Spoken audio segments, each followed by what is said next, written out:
On the channel here over on subscribe, so be sure to join the Odyssey and Rumble. So they seem to have this decision tree this where if women or an if then statement, if women are involved and they want to manipulate you, then misogyny. If pox, then Islamophobicism. You break that down, you go, but that doesn't go to the underlying issues, the argument. It's like that doesn't actually solve anything. You're just manipulating people through fear-based words, through these societal constructs. It's like Bigot said what? Yeah, but I mean, it's like the adage: you can ignore something, but you can't ignore the consequences of ignoring it. If there's a bear outside, saying that it's something other than it is, you get it gets us to where we are now. Looks around and puts on the clown world glasses. It's like everything is exactly the same. Yes, I will keep using that metaphor. So Batwoman movie was unreleasable. Women most affected.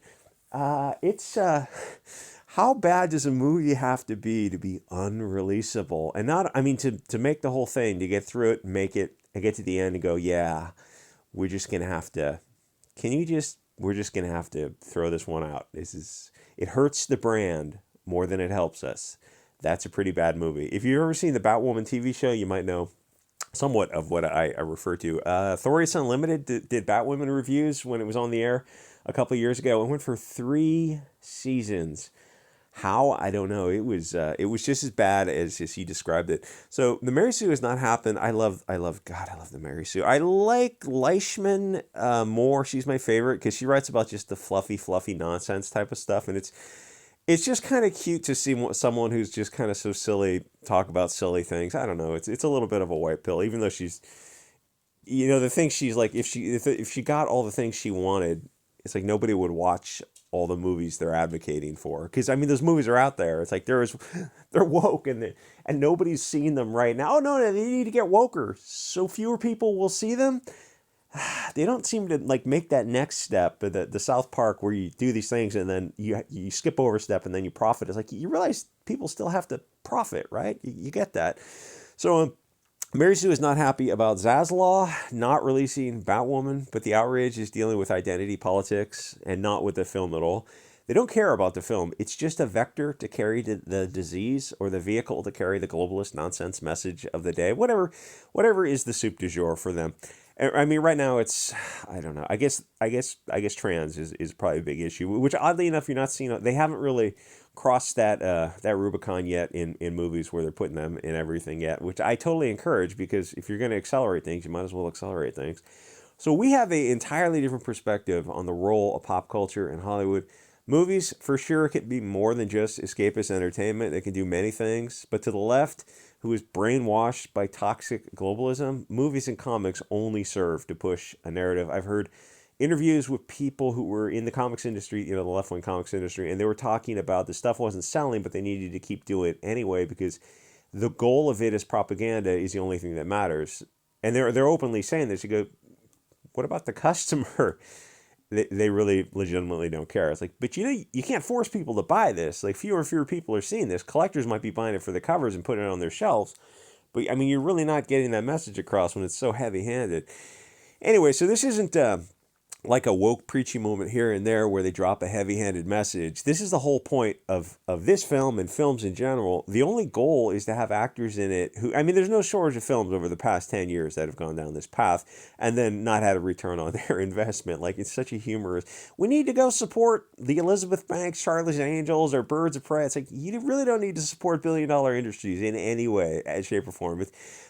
I said this, I know, to see the left like turn around and suddenly shill for big corporate daddy is so freaking bizarre. This is not the left wing of my youth when grizzled hippies would have just stared at you in disbelief, in the 70s, 80s, and 90s and saying like, oh, no, we need to now get behind these major corporations, that other corporation that shall not be named. No, it's okay. We can trust the government, media, and these other corporations that make things that they sell to the government that then they compel you to take. Yeah, we can trust these people. You're like, what happened to the left? Dear God, what happened to the left? Some of those grizzled old hippies are around. Like, they've been saying this stuff They've been saying this stuff since I've been paying attention in the 90s. So the only goal in it is to have actors in it who fit on their cultural Bolshevik hierarchy. And within the story, they've got to push some globalist propaganda, usually about global warming, except when it's about global cooling. And everything is somehow the fault of the blue-eyed Europeans, even when it's actually the Chinese, Africans, or Indians who are the ones that literally the responsible for it. The logic doesn't matter, only Marxist ideas that have failed for 100 years, but will magically work this time, at least in the comic and movie found family universe. No, no, no, you got to get rid of your biological tribal family. You got to get rid of nationalism and concepts that have worked for millions of years of tribal evolution. And you need to disregard your blood tribe, mix as much as possible, and go for this Bolshevik found family. I don't think that's a good idea. Oh, well, you're literally Hugo Boss. I think he meant figuratively. So, in this Mary Sue article, the girl mentions that the lead actor is Latina and African, and that matters to her, for her in this film.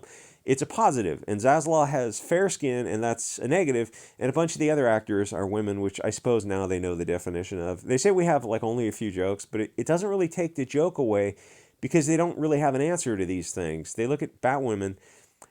If you did to them what they do to us, and you did it with a straight face, say you're in the meeting with these woke women, and it's like, no, we would never be allowed in these rooms, and you decide to swap out, like if you're Zaslav or James Gunn, or you're coming in and you're making decisions, and you go, we're going to swap out the African Latina, and we're going to replace her with a red-haired, blue-eyed Irish girl, because, you want some representation of the true people of color. That would be a red-haired, blue-eyed Irish girl. It's the most rare person on earth. They are underrepresented, marginalized, oppressed, disenfranchised, systemically systematic. You get the idea. You can use all these buzzwords too, because once you go to an appeal to emotion, you can't counter an appeal. Oh, I'm gonna rebut your appeal to emotion with another appeal to emotion. No, they suddenly goes, no, we need to get back into logic and facts. It's like, but you open the door to this line of inquiry, and you're using appeals to emotion. You justified it. You've validated it as part of your logical arguments. Like, once you put it on the table, it means that we can come back with appeals, and it's just children going back and forth. It's, I feel this, and I feel this, and I feel. You get the idea. I mean, there's no moving forward. This is not how civilization is built. So if you went through the cast and you replaced the Pox with Europeans because you wanted some French, Swedish, German representation, since they need to be represented also, I wonder if they'd value diversity and inclusion if it included the beautiful people of the light. Somehow, I doubt it. The writer is calling the decision to can Batwoman to cancel the entire movie after it was made, which is got to be a pretty rare decision, misogynist, which means that the decision was made because Zaslav or whoever advised on the decision hates women, which is an odd argument because women are in films in many capacities, in front of the camera, behind the camera. So presumably this was actually a good film, but they didn't make it because of too many women being in the film, which, if true, based, but probably is not true. And the same argument applies to everyone else in the film. The idea that he canceled it because of who was in it, when you can look around and see no shortage of movies with different people in them, it's almost as if that wasn't the reason the movie was canceled. The odds are the film was canceled for the stated reason. Now, here's something interesting. Gunn did an interview where he came out and said it wasn't releasable, and it would have hurt everyone involved, which is a brutal thing to say, and I'm sure he was thinking about how he was going to say that, because that is a really in your face thing to say when all you would have had to done was to dodge the question, because it's such a brutal thing to say about everyone involved with that film. But he didn't specifically say why it was unreleasable because it's bad, but it's reasonable to make that assumption. But there is a volume left unspoken. He's implying that the people involved with this film screwed up on such a monumental level that you got to the end of making the film. You're in the post-production. You spent all that money and you didn't release it. It means that everyone involved in the movie thought they were making something that was going to find an audience. But Zaslav and Gunn looked at it and they said that these people were drinking the Kool-Aid because it must have been plutonium glowing levels of bad enough that it would lose money and hurt the DC brand. And as the article points out, DC has had some underperforming films, which seems like even more reason for them to be cautious, and more than underperformance is the issue of hurting the brand. Because when you think of DC, you think of Suicide Squad, both 1 and 2, which were not great. Birds of Prey, which were really not great. And yeah, I think even Shazam underperformed. There's probably a couple other movies, but you're thinking of these movies, and they really don't want to continue down that path. Even the ones that are kind of mediocre. I mean, that's like Batman versus Superman. That should have. I don't know how much it made. I think it should have been a huge, huge film. And it's like, oh, it was okay. It was just. And it wasn't the actor's fault. Like everyone in it did a fine job. It's like whoever wrote that and whoever decided to go for that very somber tone, very dark and serious. Like you should have kept all the actors and just lightened things up a little bit. Not all the way to the 1960s camp or the 1980s Michael Keaton Batman, but you should. I think you probably should have gone in a lighter direction with it. It's like the characters can smile. It might not.